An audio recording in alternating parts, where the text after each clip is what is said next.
So I wonder if I could follow up a little bit on Zeke's third question. I think you made the assertion that the reason that there wasn't a red wave, or the reason that the elections and the midterms were more successful than many people thought they would be for Democrats was because of the president. That's a fair? Yeah, and we've said that before. It's nothing new. We think the president played a very big role in laying out the message for Democrats.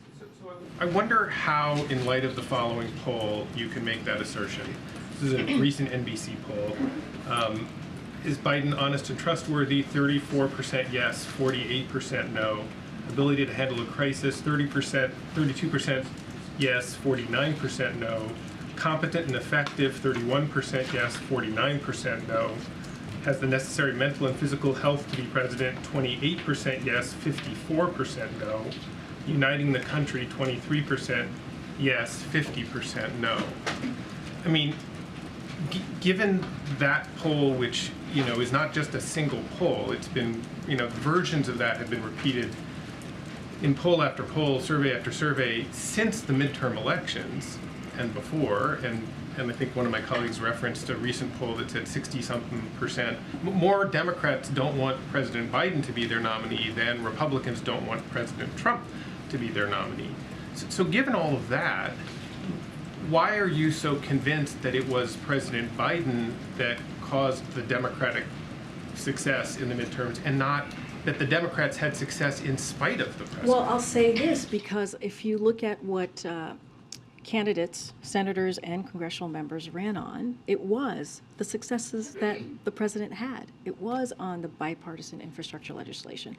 It was on the CHIPS and Science Act, which was bipartisan because of the president was able to make that happen. It was because of the Inflation Reduction Act. If you hear the message that was coming out of Democrats during the midterms, it was what we were able to deliver. So yes, so that's what they used, right? They used exactly what the president was able to do in order to get that success.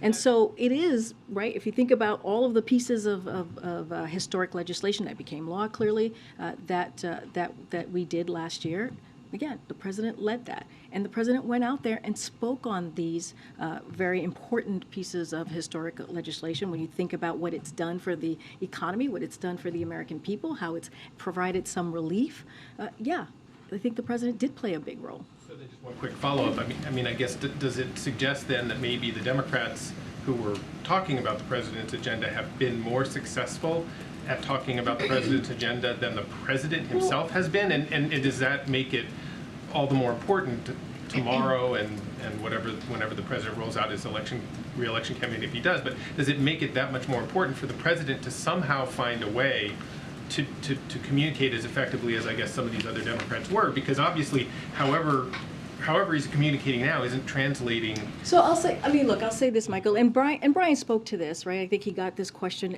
every which way from your colleagues, and a very important question to ask.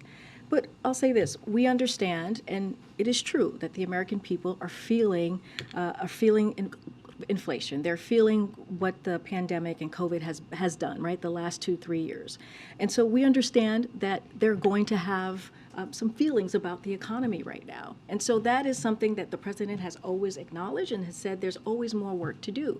But also the reality is, if you look at the data, if you look at how the economy has bounced back because of this work that the president has done, and Brian spoke to this, I have spoken to this, when you think about record 12 million jobs, when you think about unemployment at the lowest that it's been in 54 years, when you think about the 800,000 manufacturing jobs and how important the CHIPS and Science Act is going to continue to be as we see manufacturers coming back to the U.S., those are real data points, right? Those are real things that has occurred these past 2 years, and it's because of the president.